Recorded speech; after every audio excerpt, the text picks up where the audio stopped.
வானம் திறந்து வெண்புறா போல இறங்கி வர வேண்டும்.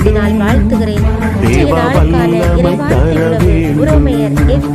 தேவ வல்லமை தர வேண்டும். வானம் திறந்து வெண்புறா போல இறங்கி வர வேண்டும். தேவ வல்லமை தர வேண்டும். தேவ வல்லமை தர வேண்டும். யோர்தான் நதிக்கரை அனுபவங்கள் அப்படியே இங்கு நடக்கணுமே. யோர்தான் நதிக்கரை அனுபவங்கள் அப்படியே இங்கு நடக்கணுமே. அப்படியே இங்கு நடக்கணுமே. வானம் திறந்து வெண்புறா போல இறங்கி வர வேண்டும். தேவ வல்லமை